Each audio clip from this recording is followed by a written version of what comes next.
আজ আমরা ফুল ফুটুক না ফুটুক সুভাষ মুখোপাধ্যায় লিখেছেন। আমরা এটা হচ্ছে ক্লাস 10 ICSE বোর্ডের একটি কবিতা, খুবই ইম্পর্ট্যান্ট একটা কবিতা।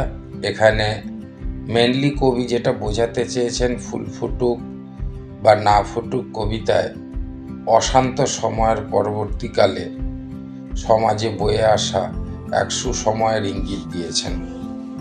এর মানে হচ্ছে যে অশান্ত একটা সময়, মানে যে সময় মানুষের মধ্যে প্রচণ্ড বিশৃঙ্খলা, বিভেদ, মারামারি, হানাহানি, কাটাকাটি, এরকম একটা সময় থেকে উঠে আসা বিভাজন, এ সমস্ত জায়গায় যখন পরিস্থিতিটা মানুষ মোকাবেলা করছিল, ঠিক সেই সময় দাঁড়িয়ে কবি মনে করেছিলেন একটা সুসময় নিশ্চয়ই আসবে, তার একটা ইঙ্গিত তিনি দিয়েছিলেন।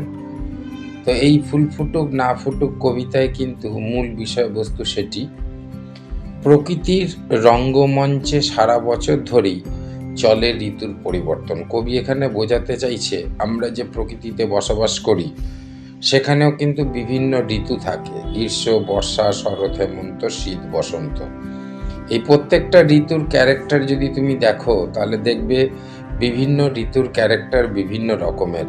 বর্ষায় বৃষ্টি হয়, শীতে ঠান্ডা লাগে, গরমে গরম লাগে। এইরকম বিভিন্ন ঋতুচক্র দিয়ে কিন্তু আমাদের প্রকৃতি গড়ে উঠেছে।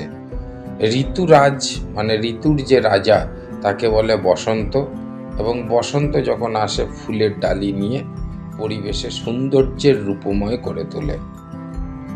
কিন্তু এই বসন্তকে যখন পুষ্পহীন করে দেওয়া হয়, পুষ্পহীন কিভাবে দেবে?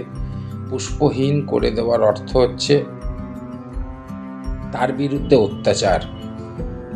সেই যে পুষ্প দেয় সেই গাছটিকে যদি তুমি কেটে দাও তাহলে পুষ্পহীন হয়ে পড়বে। অর্থাৎ আমরা যারা মানুষ, সভ্য সমাজ, তারা ভালোকে আমরা নিতে জানি না। কবি এটা বোঝাতে চেয়েছেন। তখন প্রকৃতির পরিবেশ ধ্বংস হয়ে যায়। এটার মানে তিনি কি বোঝাতে চেয়েছেন? এই যে ধরো একটা সময় প্রচুর গাছপালা ছিল, রাস্তাঘাটও ছিল, মানুষও চলতো, তখন রোগ ব্যাধিও কম হতো। এখন দেখো বড় বড় অট্টালিকা, বড় বড় রাস্তা বানানোর জন্য আমরা গাছকে কেটে ফেলি, তার ফলে আমাদের গ্লোবাল ওয়ার্মিং, পলিউশন এগুলো বাড়ছে। কিন্তু তাতে বসন্তের অস্তিত্ব মিথ্যে হয়ে যায় না। তুমি যদি গাছ কেটে দাও হয়তো ফুল হবে না, তাই বলে কি বসন্তকালটা চলে যাবে? চলে যাবে না। বসন্ত তার রূপ সৌন্দর্য বয়ে নিয়ে আসবে, হাওয়া বইবে, কিন্তু সেই গাছ না থাকলে হয়তো সেখানে ফুলটা ফুটবে না। পাথরে বাঁধানো ফুটপাথে কিংবা কালো পাথরের বুক চিরে যখন কোনো গাছ বড় হয়ে ওঠে, এটার মানে কি বলতে চেয়েছে? খুবই ইম্পর্টেন্ট লাইন। বলছে কোনো পাথর দেখবে, বড় বড় পাথরের মাঝখান দিয়ে হঠাৎ করে পাথর ফেটে একটা গাছ বেরিয়েছে, সেখানে ফুল ফুটে আছে, এরকম তুমি অনেক দেখতে পাবে। তো বলছে এই যে পাথরটাকে এখানে কবি কিসের সঙ্গে তুলনা করেছে না, সংগ্রাম, সমাজের সঙ্গে ফাইট। অর্থাৎ সেই সংগ্রামকে লড়ে অনেক কষ্টে সেই গাছটি কিন্তু ফুল ফুটেছে, অর্থাৎ গাছের মুখে হাসি ফুটেছে। তার মানে সফলতা তুমি তখনই পাবে যখন তুমি প্রচণ্ড বাধাকে অতিক্রম করে আসবে, বা কোনো বাধাকেই তুমি সেইভাবে গণ্য করবে না, তাহলেই দেখবে তোমার সফলতা ফিরে আসবে। তখন সে পাথরের বুক চিরে শিখর চালিয়ে দিয়ে নিজের অস্তিত্বকে প্রকাশ করতে চায়। অর্থাৎ সে নিজের অস্তিত্বকে বাঁচিয়ে রাখতে চায়, সে ফুল ফুটতে চায়, সে সেই রঙিন ফুল ফুটে তোমাদেরকে দেখাতে চায়।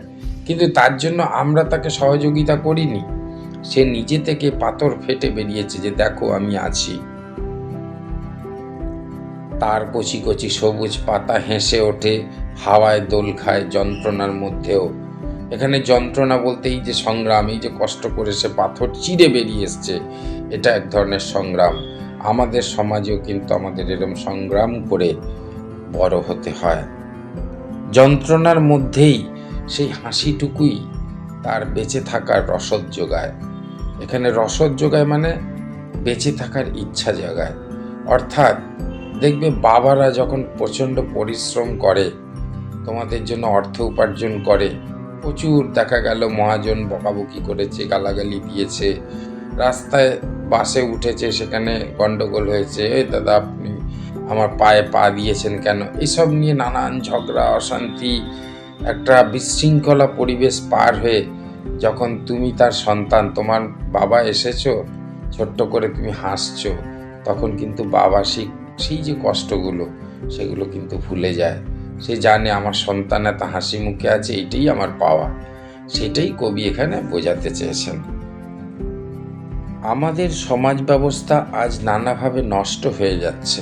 আমাদের সমাজ ব্যবস্থা কিভাবে নষ্ট হয়ে যাচ্ছে না, আমরা বিভিন্ন ধরনের ভাবে, তুমি যদি প্রাকৃতিকভাবে চিন্তা করো পলিউশন বাড়ছে, তুমি যদি সামাজিকভাবে চিন্তা করো মানুষ মানুষকে পছন্দ করছে না, তুমি যদি পারিবারিকভাবে ভাবো একই পরিবারের মানুষ বিচ্ছিন্নভাবে অবস্থান করছে, সেটাকেই কবি বলেছে আমাদের সমাজ ব্যবস্থা আজ নষ্ট হয়ে যাচ্ছে।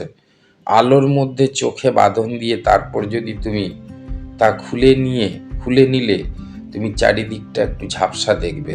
অর্থাৎ বলছে যে তুমি যদি চোখে বাঁধন দিয়ে রাখো বেশ কিছুক্ষণ, তারপরে যদি হঠাৎ করে খোলো, তাহলে কি হবে না, তুমি একটু চোখে ঝাপসা দেখবে।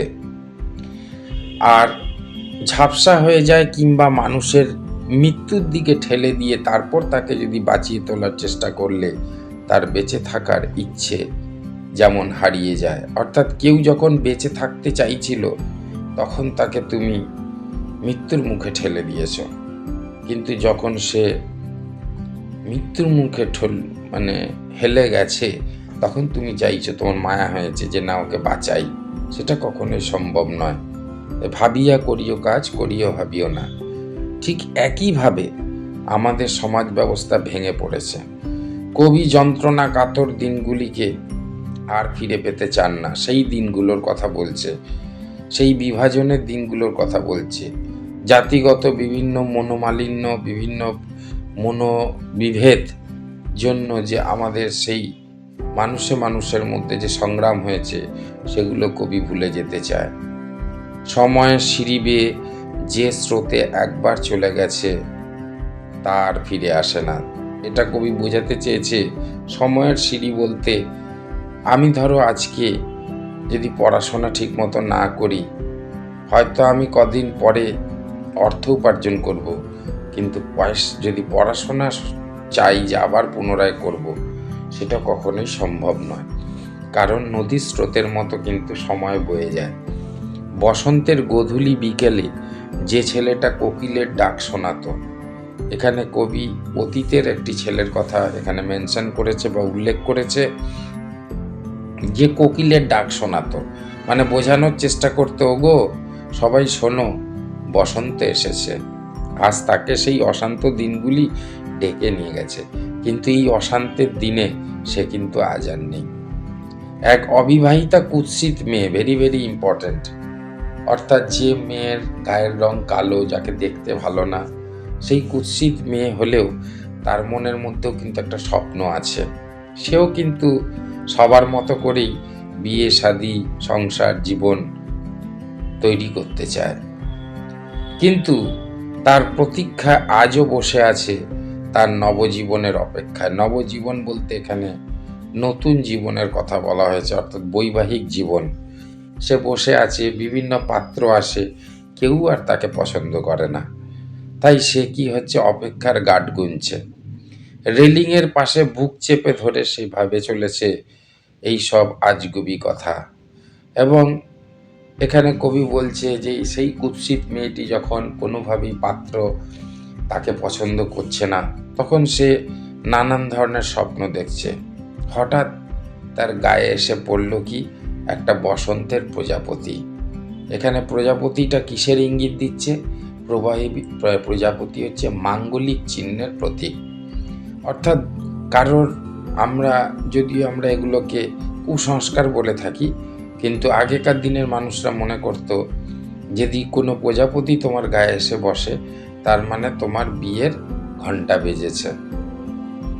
এরকম ধরনের একটা, সেটা অবশ্যই আফটার 18 ইয়ার্সের পরের কথাই ধরা হবে। তো সেইভাবেই আমরা সেটাকে একটা মাঙ্গলিক সূত্রে প্রজাপতি বসা মানে একটা পজিটিভ সাইড হিসাবে ধরি। সেই বসন্তকে প্রাণপণে ধরে রাখতে চাইছে, এবং যখন প্রজাপতিটি বসেছে তার মনের মধ্যে নতুন করে আবার স্বপ্ন তৈরি হচ্ছে। সে বুঝতে পারছে নিশ্চয়ই আমার আশার আলো তৈরি হবে। অর্থাৎ নিরাশা চলে যায়, তার পিছনেই কিন্তু আশার আলো কি হয়, হাসতে থাকে যে আমি এসে গেছি, আর তোর জীবনে কষ্ট নেই। তো এইভাবেই কবি বোঝাতে চাইছে যে সুখ এবং দুঃখ অঙ্গাঙ্গিভাবে জড়িত, এবং সুখের মাঝেই দুঃখ, দুঃখের পিছনেই সুখ। তাই কোনো মানুষ হতাশ হবে না, ভেঙে পড়বে না। জীবনে সংগ্রাম করে যাও, তোমার লক্ষ্য ঠিক রেখে যাও, লক্ষ্যর ধরে তুমি এগিয়ে যাও, অবশ্যই তুমি সফলতা অর্জন করবে। এরপরে আমরা কিছু শব্দার্থ দিয়েছি, আমরা বলতে আমি দিয়েছি। সেই শব্দার্থগুলো তোমরা দেখবে। শব্দার্থগুলো যদি তোমাদের কোনো শব্দের অর্থ বুঝতে অসুবিধা হয়, তার জন্য সেই শব্দের অর্থগুলো আমি নিচে এখানে দিয়ে দিলাম। আর এই ফুল ফুটুক বা না ফুটুক কবিতাটি কবি তদানীন্তন সমাজ, অর্থাৎ আজ থেকে পুরনো দিনের কথা, সেই এক অশান্ত পৃথিবী থেকে পৃথিবী শান্ত হয়েছে বা হবে বলে মনে করছে, যে এই যে আজকে হানাহানি, মানুষের সঙ্গে মানুষের সংগ্রাম, অত্যাচার, সেটা কখনো চিরস্থায়ী হবে না। তার পিছনে মানুষের আবার নতুন করে জীবন ফিরে আসবে, মানুষকে লড়তে হবে। এখানে কবি সেই ছোট্ট গাছটার কথা উল্লেখ করেছেন, যেখানে পাথর ফেটে গাছটি বেরিয়েছে। এটা এক প্রকার সংগ্রাম করে সে নিজের অস্তিত্বকে তুলে ধরেছে। এখানে সেই কুৎসিত মেয়েটির কথা মেনশন করেছে, যেখানে মেয়েটির বিয়ে হচ্ছিল না, সে হতাশ হয়ে পড়েছিল, কিন্তু হঠাৎ প্রজাপতি এসে তার সেই হতাশাকে ভেঙে দিয়ে তার আশার আলো জাগিয়ে তুলেছে। এইটাই কবি এখানে বোঝাতে চাইছে, আশার আলো অবশ্যই আছে, হতাশ হয়েও না, কষ্ট করে যাও, সংগ্রাম করে যাও, সফলতা তোমার হাতের মুঠোর মধ্যেই রয়েছে। Thank you very much. যদি তোমাদের আমার এই পড়ানোটা ভালো লেগে থাকে, লাইক করো, সাবস্ক্রাইব করো, বন্ধুদের কাছে শেয়ার করো। এটা কিন্তু তোমাদের কাছে আমার অনুরোধ রইল। ধন্যবাদ।